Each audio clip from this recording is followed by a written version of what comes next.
But this one's an important topic, so I'm going to try to break down the 6 topics that I have. The first one is affirmations. Uh, you have to replace that negative self-talk in your head.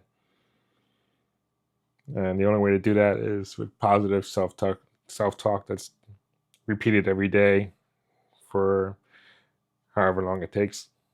I do affirmations every day, even after 5 years of working, over 5 years of doing recovery work. It just needs time for the brain to just kind of like let go of those old negative voices and replace them with better ones. So at least it's not automatic that you fall into some negative pattern and start to feel bad about yourself, and then suddenly you're compensating for what's going on with your negative talk and distracting yourself.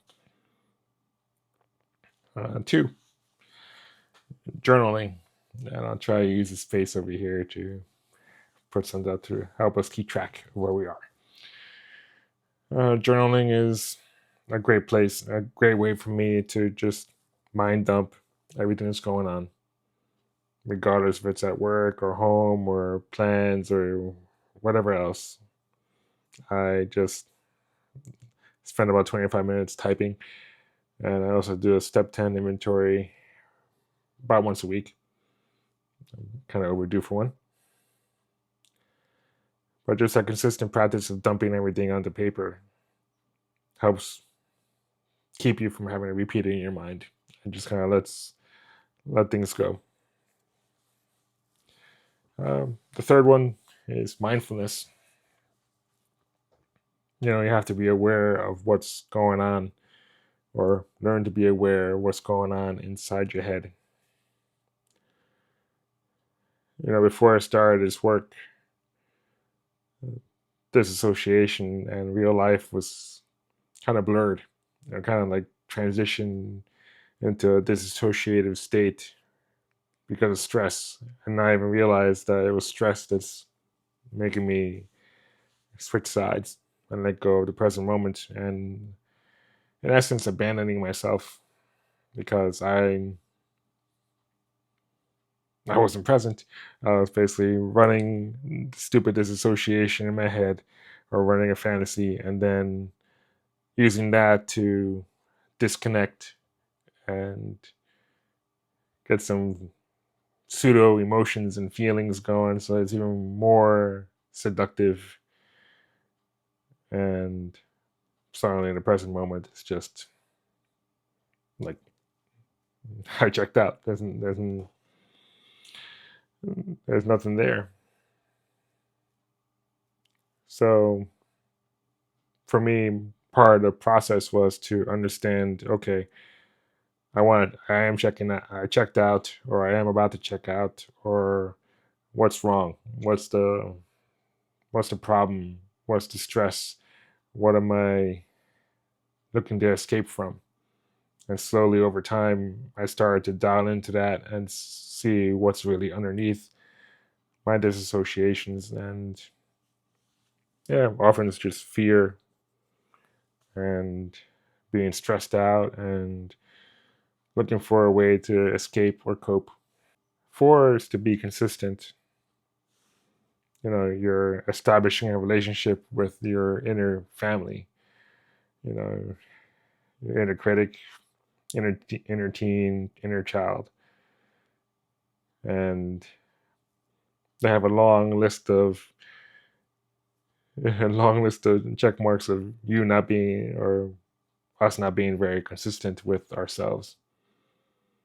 And consistency is a way to show up and then slowly earn back the trust that we've lost with our inner family, and just kind of like start to rebuild, and over time start to get some trust back and say, oh, okay, not that we don't disappoint them from time to time, but at least we keep showing up, and they take note of that, and it slowly starts to make a change in how you perceive and love yourself. Number 5 is to be gentle. We've been pretty mean to ourselves and to our inner family for a long time. And, we're not going to get it right. There's going to be problems, there's going to be setbacks, there's going to be relapses, and, you know, the stress level will be too high, and suddenly we're going back to our old survival patterns because they work. They work in a dysfunctional way, and they basically solve the immediate problem. So they're easy to fall back to. It's this new loving yourself and taking and checking in and doing another process that's all new, and it's hard. So we usually fall back to what's easy, and we have to constantly remind ourselves, no, we're not going to do that anymore. We're going to go into this better process. And the last one is to have a group. I've been blessed over my 5 years to, have a great group that was online, have my in-person group, and I'm grateful for everyone that shows up and shares and trusts and supports me and loves me. It's kind of like a small little tribe. We realize the simple facts that we're not unique, we're not alone, and we've all suffered from the same thing, just in different ways. And I honestly believe that over time we just get better, and I'm grateful for the people that I share ACA with, and I hope my 6 things helped you understand that recovery is not about getting everything right and doing everything perfect. It's about being gentle with yourself as you learn new ways to live your life. Um, if you have any questions or comments, please leave them below. And I'll see you in the next video. Thanks. Bye.